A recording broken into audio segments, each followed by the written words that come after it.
Facebook, hello, Facebook Live. It's Marilyn Devonish here from transformationstm.com, and I'm just going to answer one of the questions I've had today following, I was going to say the suicidal post, but that doesn't quite sound right. But, you know, writing about with Anthony Bourdain and Kate Spade this week, two people who are quite very high profile in America who have committed suicide within days of each other.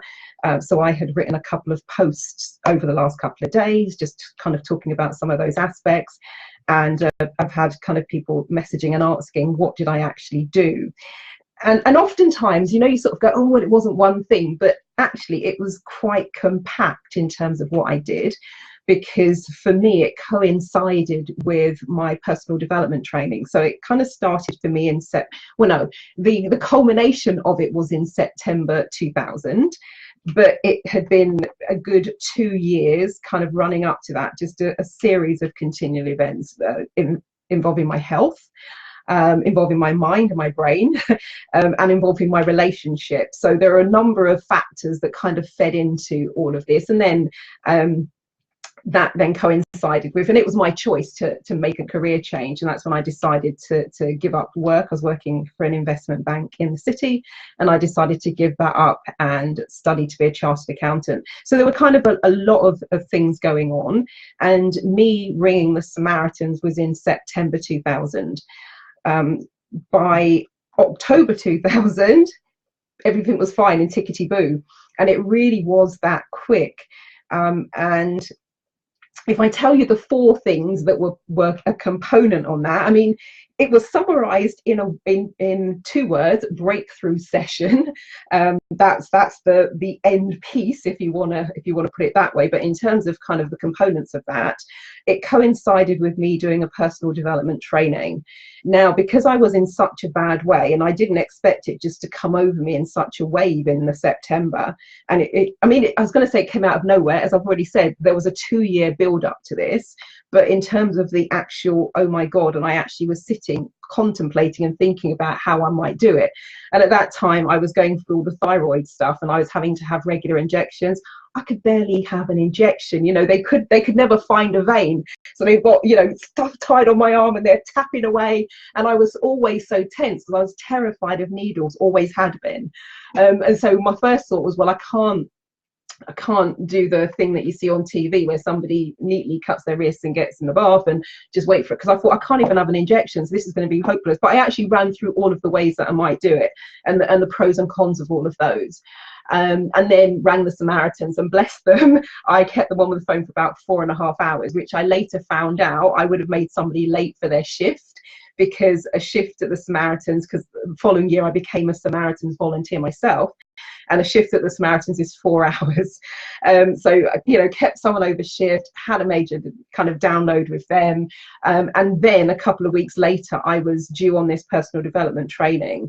I didn't know what I had signed up for. I thought I had signed up for a training to improve my communication skills and help me with a bit of confidence in talking to people, because one of the reasons I was going to become a chartered accountant is that so that I didn't have to talk to people, because I figured I'd be sitting behind a desk, you know, covered in paperwork, and I wouldn't have to interact. Now, within a couple of weeks of I was doing the ACCA, within a couple of weeks I realized that a good accountant would actually talk to their clients. Oh crap.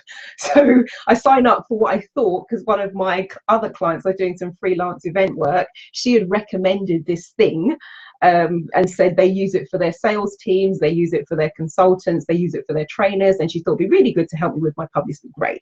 So that's what I thought I was signing up for, and it wasn't until I got the joining instructions and all the books arrived in the post, and I opened it, and it was talking about hypnosis and timeline therapy and HUNA and NLP. The only one I recognized was NLP, because that's what I thought I signed up for, but I didn't really know what it was. I didn't even really know what it stood for. So that was sort of all right, but it wouldn't have been all right had I researched it first, but let's put that to one side. But the other 3, I'm like, I don't think so. So I was straight on the phone, and I actually tried to get a refund, because I said this isn't what I signed up for. And they did what I now know to be a classic reframe and says, well, look, come and do the training. If it doesn't provide massive value, you can have a refund, yada, yada, yada. So now I'm really angry. I'm thinking these people are just going to waste 7 days of my time. So for the first 3.5, 4 days, I was just sat at the back of the room with a face like thunder, you know. And I asked a lot of questions. At first, I asked a lot of questions because I was trying to catch them out, because I wanted to make sure there was no loophole that would stop me getting my money back at the end of the 7 days. And around about day 3.5, day 4, I realised that sitting with a face like thunder, arms folded, tutting and kind of rolling my eyes, and was not going to cut it. And they would probably turn around to me and say, you didn't play, as they put it, full out, play at 100%, blah, blah, blah.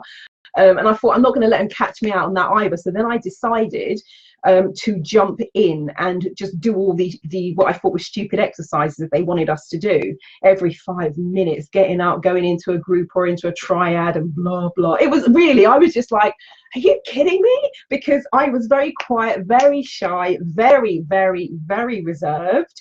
And no one would ever know what was going on for me in terms of what I was thinking, what I was feeling. I was kind of, I would say I was emotionless. And so being in a situation where you're working, we've got all these groups of people around you and you're expected to talk and share, I was like, are you, no. So for the first 3.5 days, it was no. And then I thought, you know what, if I want to get my money back, let me just jump in, do everything they asked me to do, prove that it is a load of freaking nonsense, and just get my money back. Everybody's happy. I'm out of here. And needless to say, by the end of the 7 days, having let go, it was incredible. It was a transformation. Now, the 7 days was just like, it was almost like a shake up, you know, like I've got a snow globe here. So it's almost like you get your life and you shake it up and everything is just like, what the hell is going on here? And then I decided, because I loved it so much, I wouldn't get a refund, and that I would actually continue on and do the master practitioner, which was 2 or 3 weeks later. And by the end of that period of time, so the master prac was November 2000, just touching in, I think we finished like the 3rd or the 4th of December.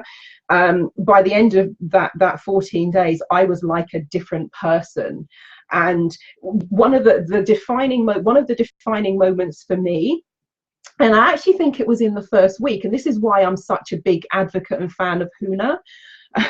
I volunteered because the guy who was teaching the training wanted a HUNA subject. I shot my hand up because I'm still looking for proof that this is rubbish. So I volunteered for the exercise, and he actually didn't really do anything. He was on stage teaching, and every once in a while he would turn to me and go, how are you feeling now? And I'm thinking, dude, what do you mean, how am I feeling now? You haven't done anything. And this went on for like 45 minutes until he sent us off into an exercise. And I'm just thinking, this guy is bonkers. But by the end of the 45 minutes, before we went into the exercise, he looked at me again and said, how are you feeling now? Because there was a particular issue that I'd had my entire life, from the time I recognized the people around me right up to the present day. And it had always haunted me, and it had always made me feel less than, and always made me feel intimidated and angry. And he said, how are you feeling now? And I went to go off on one, and then I just thought, oh, I actually feel okay. But then I reasoned, it's because he kept asking me, how you feeling, how you feeling? He's kind of, I thought, oh, he's just made me bored now. But something that happened that night when I went home, because one of the issues with, there was a particular person involved. One of the issues was they would never call me. The onus was always on me to call them. But if anybody had ever said, hey, how's Marilyn? They go, oh, I don't know, she never calls. It was that kind of weird dynamic. And I got home that night and there was a voicemail from them. And I was like, oh God, I better ring back because something must be wrong. For them to pick up the phone and call me, it must be a problem. So I now pick up the phone and call them, and they were just as nice as pie. And they were actually, for the first time I can remember and this is, I was 32 at this age, for the first time I could remember, they were actually interested in what I was doing, to the point the conversation was so good that I went back to the training the next day. And I says, look, this person's been abducted by aliens, because that's the only logical explanation I've got, because you didn't do anything. Of course, what I then found out was there's a noisy bells and whistles version of HUNA, the where you draw the symbols on the breath and you deliver them on the breath. And then there's the quiet version of Huna, which I'm often using with my clients, which I will use, you know, in coaching sessions. If you guys are in the membership group, when we're doing stuff on, you know, Tarot Tuesday, Think Tank Thursday, and doing the Facebook Live videos, the silent version is running as an undercurrent to that, where you kind of set it in motion. You work with your Huna guys, they're called the Avaiku, and they will come in and clear stuff for you. And so one of the really big and unexpected components for me in really releasing a lot of the stuff that was going on was the Huna. And there's something called higher self therapy. There's also something called Ho'oponopono. And it's not the I'm sorry, I love you, please forgive me, thank you. There's a kind of, it's kind of almost like the full-on version with the stage and the you know, inviting people on and going back through the ages, and you know, it's a big old affair, which I love. It's amazing. So went through all of that. And so just to kind of break it down a little bit, with the NLP, neuro-linguistic programming, that would have been looking at my mindset, looking at what was going on in terms of my thinking, looking at my beliefs and my strategies, all of that sort of stuff. The hypnosis, of course, was kind of, you know, working with what you'd call your inner mind, unconscious mind, looking at what was going on there. What are some of the thoughts? What are some of the emotions? Where do you know, how do you process them? The timeline therapy was amazing for going back into the past and just kind of letting go of old stuff. And then the Huna was the bit where I think for me, because Huna was almost like, you could almost feel it. It's like, it was almost like it's a wave. It kind of started and you just sort of felt it sort of as this kind of draining away of stuff and feelings. And when you cut with Ho'oponopono, it's about, there's something called the arc of connections, and the arc of connections is the energetic connections you have between you and everything and everyone that you come into contact with. And so I remember a process of cutting the arc of connections, and it was almost like a weight had been lifted. It was like, it's like, because I actually, and it wasn't until, God, when was it? Probably round about, let me see, so I last spoke at the Yes Group. I spoke at the Yes Group last January, and so it would have been 2 years before that. So it would have been sometime in 2015 I spoke at the London Yes Group, and up until that time I kind of believed I was born on a Wednesday. The reason being, when I was growing up, there was this little rhyme, and the part of the rhyme was, Wednesday's child is full of woe.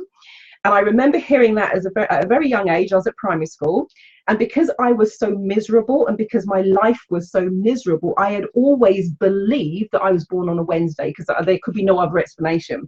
So I'm sharing some of this stuff at the London Yes Group, because I'm doing a talk on Huna and access consciousness.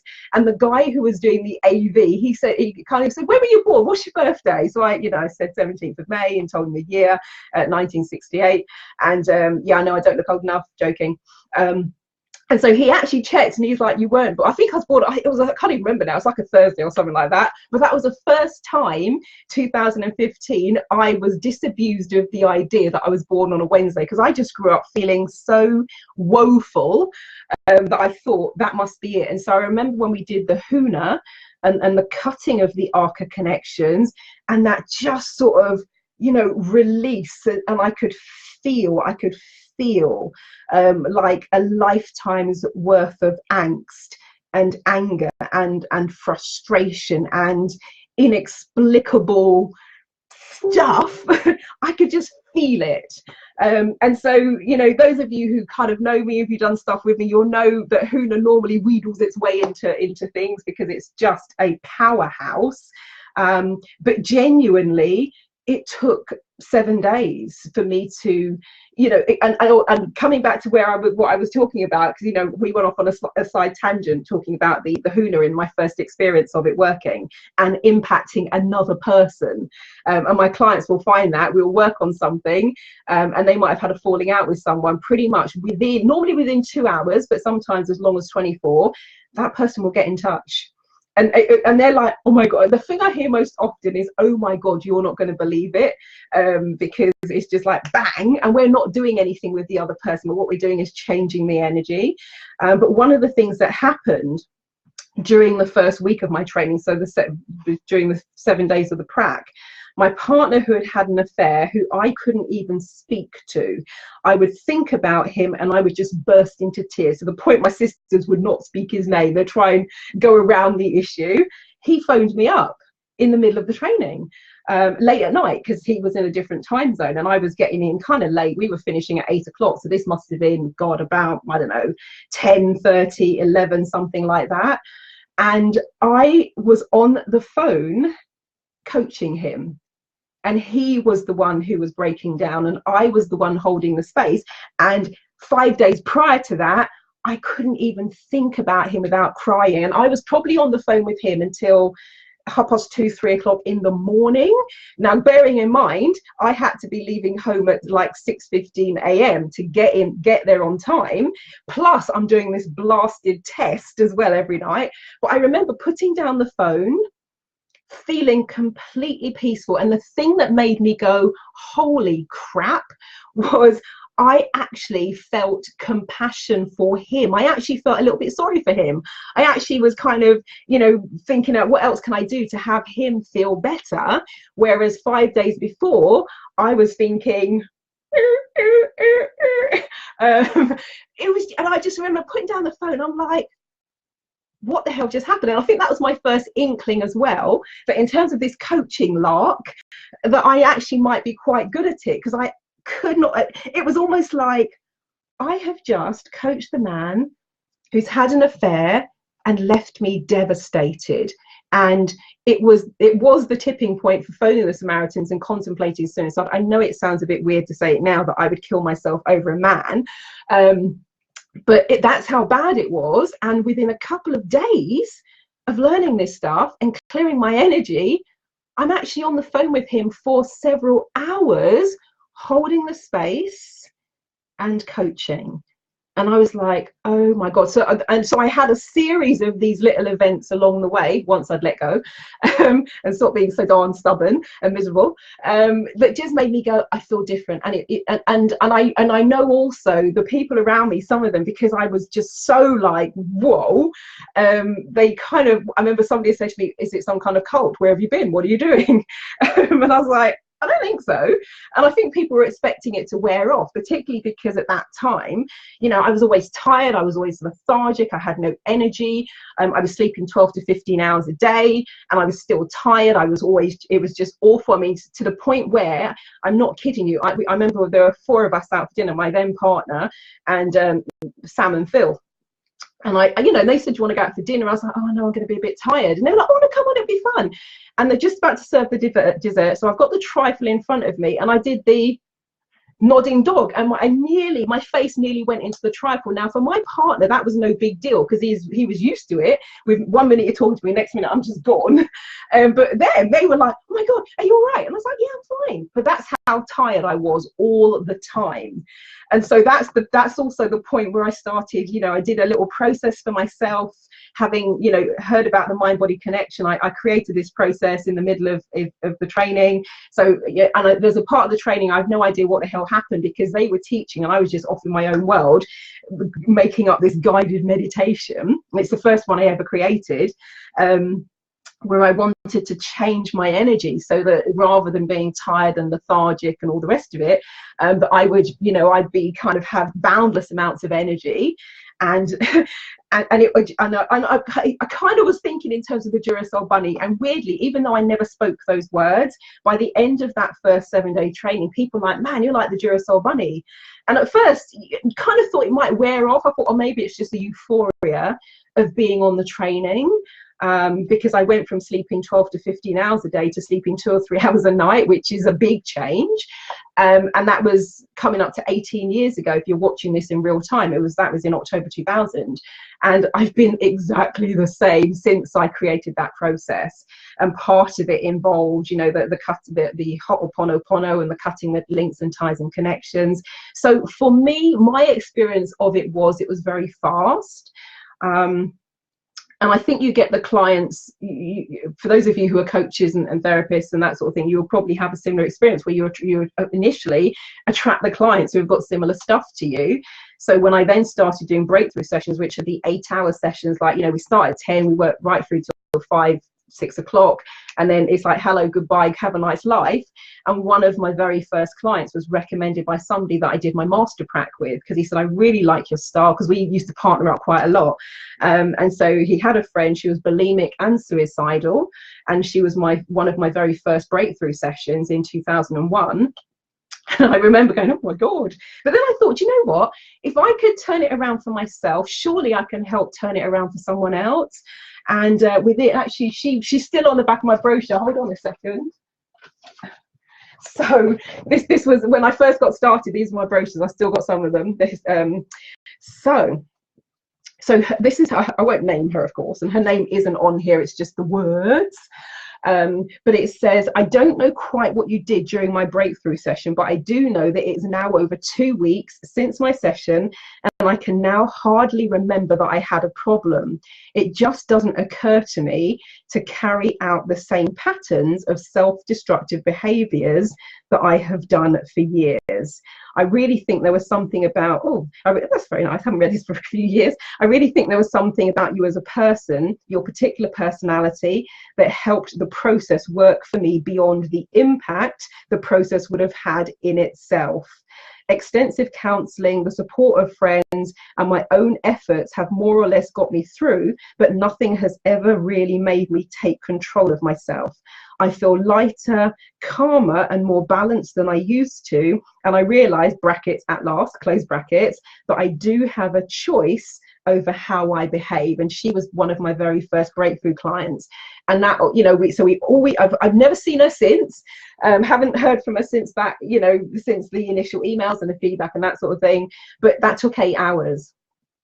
And that was the result, that she'd had a lifetime, because anybody who's had bulimia or, and she was kind of anorexic as well, you all know how pervasive that is and how much it can get into the psyche. And then to have that, layered on the suicidal thoughts. And so my experience was, it was quick. And it was like, wow. And that's why when I was coming up for a name for what I do, the banner of it was transformations, as in trance, hypnotic trance, because it was such a massive transformation. And that said, there are 1,001 ways that you could approach this. It just happened that for me, it was the NLP, hypnosis, timeline therapy, and HUNA. For someone else, it might be EFT, it might be emo trance, it might be matrix re-imprinting, it might be, what else do I do, DNA theta healing, might be spiritual counseling, it might be soul plan work, soul retrieval, whatever, you name it. They're all wonderful, but that was what it was for me personally.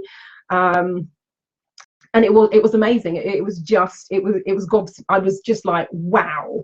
And I was, it was just crazy. If you'd said to me even in September 2000, this is what you would be doing, I would have laughed you out of town, because number one, I didn't even know what these things were. I didn't even know what NLP stood for until the course materials arrived. And even then I didn't quite clock it, because I had so much going on, because that's when I was also struggling with what was thought to be early onset Alzheimer's. And so I could barely even comprehend and take on board what I was looking at, what I was listening to, what I was reading. And it was a bit of a nightmare in terms of, even though I had several weeks to prepare, I just couldn't. And in that little interim period, in the 2.5 week period that I had between prac and master prac, that is also when I went to my bookshelf. It's still there behind me. That's the original tape set. Is also when I pulled the photo reading tapes off the shelf, because I had then seen them in action. The guy who was running the training was saying he was reading 20 to 30 books a month and still had time to pull a 12-hour day and work 29, 30 days in a row. I know that because I then went on to work for that company. And I was like, man, 20 to 30 books a month?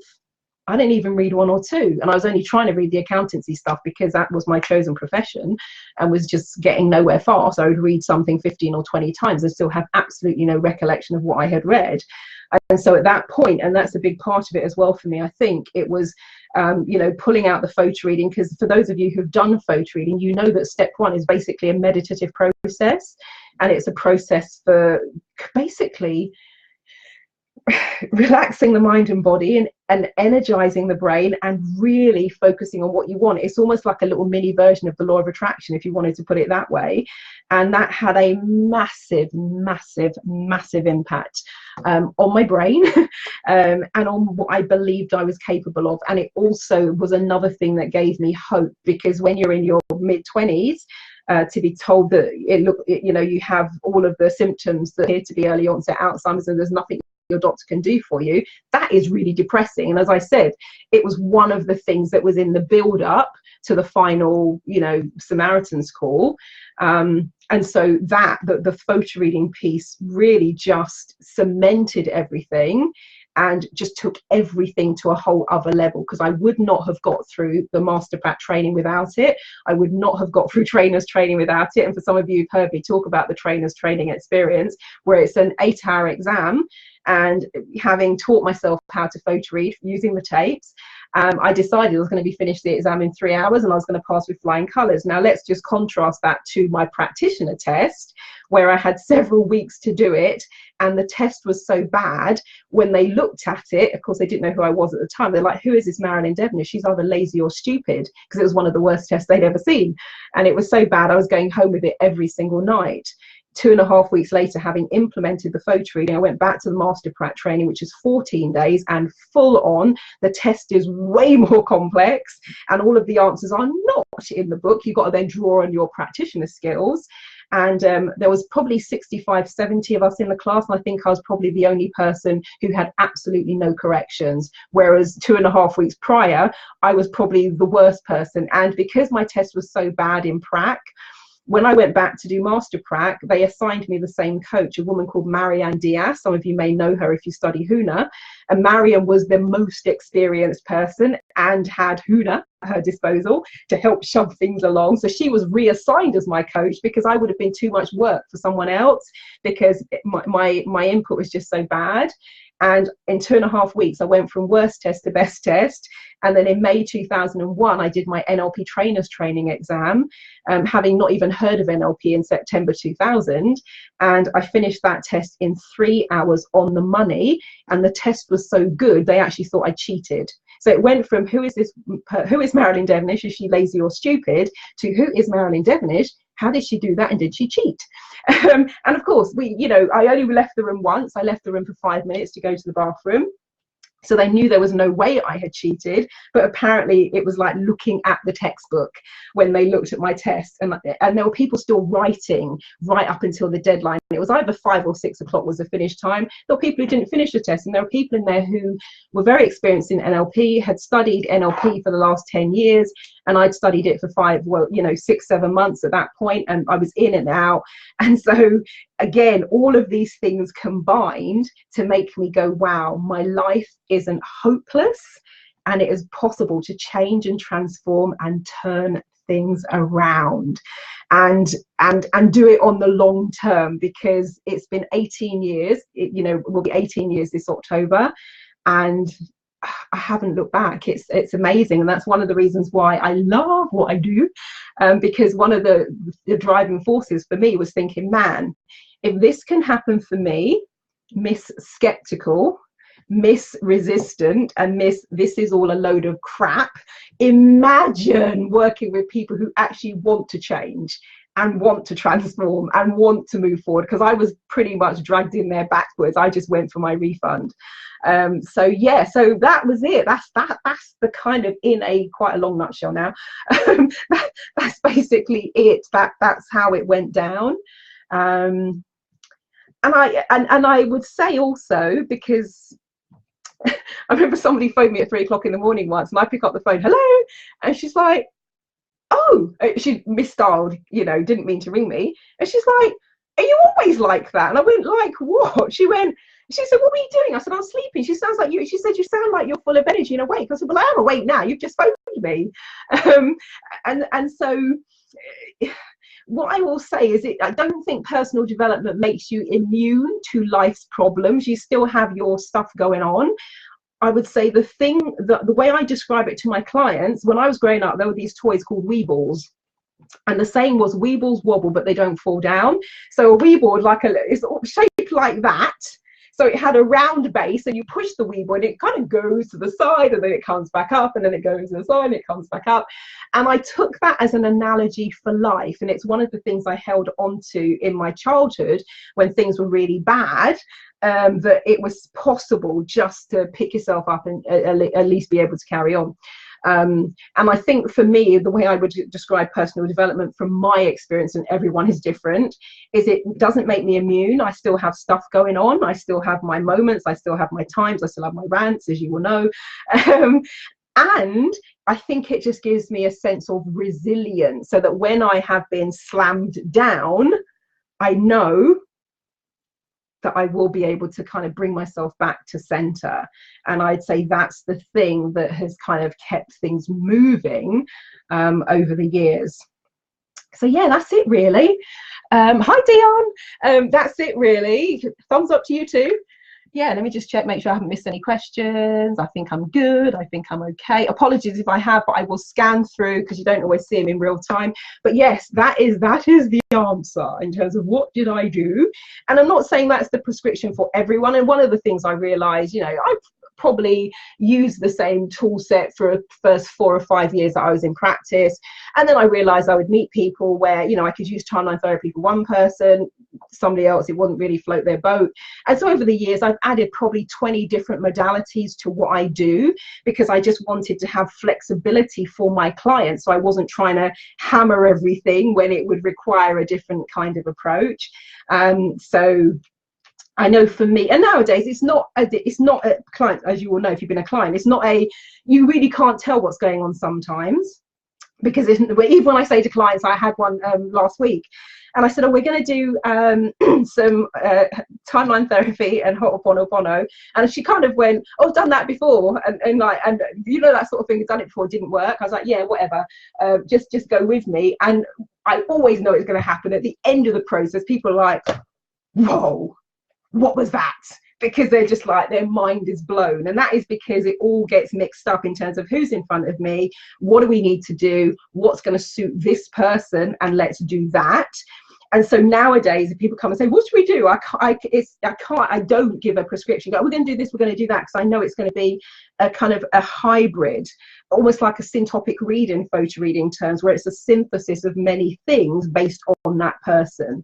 But if you're looking for a starting point, I would definitely say you couldn't go far wrong with choosing one of the 4 modalities that I've mentioned. I think they're all amazing, as of the other things that I do as well. But that's it in a nutshell, my friends. That's the answer. So thank you so much for joining me. I really, really appreciate it. If you've got any questions, if you've got any queries, by all means, drop them in the thread, and I will cycle back around and have a look later on and just see if I've missed anything. But yeah, that's it. And actually, one other thing, I mean, I've had loads of questions. I'll probably blog about it, or I might even put a little ebook together or something like that. But I've seen a lot of people who's talking about talking, and it's good to talk, definitely. And for those of you who have maybe been on the aftermath end of suicide, let me put it that way, because you know, I've seen it from I think 4 different aspects. I've seen it from the aspect of just looking in and going, why don't people pull themselves together? And then I've lived it myself and gone, oh, you really can't pull yourself together. It's just like a wave. And then the other aspect is, you know, actually being a Samaritans volunteer, and in the centre in Watford, we took phone calls, and it's also a walk-in centre, so we would see visitors in person. So that was another experience of the issue of suicide. And then, of course, in my therapeutic work, it's a whole different ballgame, because you're now not just holding the space and listening, you are working with someone to assist them to move forwards. And so it's kind of been quite an interesting juxtaposition. And one of the things I would say, because it's very easy, one of the things I heard a lot as a Samaritan, was people wishing that they had made the phone call or had the conversation. If they just said this, as they just said that. And actually, I'll be honest with you, from my experience, from the people that I spoke to in the time I was a Samaritan volunteer, and of course, you just need to read the press. I mean, Kate Spade's father, I posted a little extract of it today, where I called it the happy face of suicide, because her father had spoken to her 2 days before she committed suicide, and he said she was happy. She was planning a trip. They were going to look at colleges, and he was saying she doted on her daughter. His words were, she was happy. And so he had the conversation. They did speak, and that was still the outcome. So I always say to people, don't guilt yourself in terms of issues on this issue, because it was coulda, shoulda, woulda have. It's not necessarily that straightforward. There is a particular mindset and a particular perception and way of seeing things, which when you hear somebody say it out loud, you as the onlooker might go, well, don't be ridiculous, but actually in the mind of the person who's thinking about it, it makes perfect sense. And I'm not going to go into it here. It's a very interesting dynamic, but I won't bore you with it now.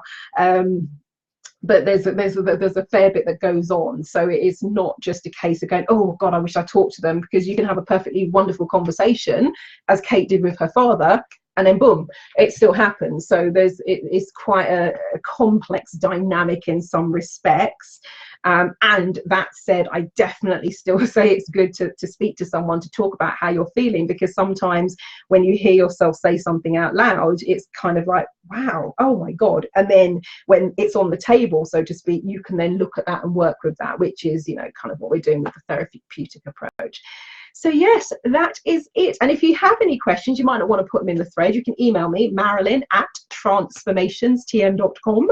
And Marilyn is Marilyn, the same spelling as Monroe, as in Marilyn Monroe, at trance, TRANCE, formations, FORMATIONS, TM as in trademark.com. So Marilyn@transformationstm.com. And that's the website address as well. And there is a free resources page on my website. I have got some downloads with some NLP and HUNA and access consciousness processes. You can kind of download those if you wanted to be on the receiving end of some HUNA and access consciousness. Oh, I haven't updated it for probably a good 2 years or something like that. There's probably still 20 or 30 things on there. And at some point I will, kind of, because I've got so much material, as you will know from the teleseminars and webinars. But there is definitely some HUNA and access stuff on there if you wanted to go and kind of download the MP3 and listen to it yourself. And I would definitely say, if you're in a kind of a dark space, just listening to it whenever you kind of need a bit of a boost, because you can use it for different things. With the clearing statements, you can just insert what it is you want to clear, and with the HUNA, you could just be you don't even have to be specific with the HUNA. I just always say to my clients, just sit back and relax, chill. If any of you have done, if you're on my e-newsletter list and you've done any of my free teleseminars and webinars, you'll know that half the time people just zoned out, but they'll wake up the next morning feeling amazing and feeling different, and things have just disappeared. And so there are a couple of downloads on the website. It might be /resources, I think, but if you go, I can't even remember where it is now. But there are some tabs. I think it might there might be one called resources or something like that. It's been a while since I've looked at my own website in terms of looking for stuff. I'm having a sneaky look now, but you'll find it. And if you can't find it, actually what I'll do is I can drop the link into the thread of this as well, if anybody wants resources. So that's it, my Facebook friends. Thank you so much for joining me. Wishing you a wonderful morning, afternoon, or evening, depending on where you are watching from across the globe. And I will and if anybody did want to experience the HUNA, it's been a couple of years since I've run it, but I'm running a one-day HUNA workshop next month. And if you wanted to join us, that one is www.huna, .eventbrite.com, and the early booking price for that finishes this weekend, actually tomorrow. So I'll maybe do a Facebook Live about some of the stuff that's coming up in the next few weeks. But yeah, if you wanted a full day of HUNA, then come and join us next month. I'll be kind of going through the HUNA symbols. I'll be kind of taking you through the Ho'oponopono process. We'll do some higher self therapy work and transformation work. We will also do the access consciousness, because I think it's a really nice kind of combo. Probably do some higher self invocations again. So it'll be a cool day. I ran it a couple of years ago. People absolutely loved it. I just didn't get around to running another one. There was always stuff going on, but I've decided to run another. I have no plans to run another one, so it might be another 3 or 4 years before I get around to it again. But if you wanted to join us next month, then it will be lovely to have you, and we can kind of work on clearing some of this stuff, and cutting some of those energetic ties and connections. But I'm really going now. So thanks for joining me. I will catch you later. Bye.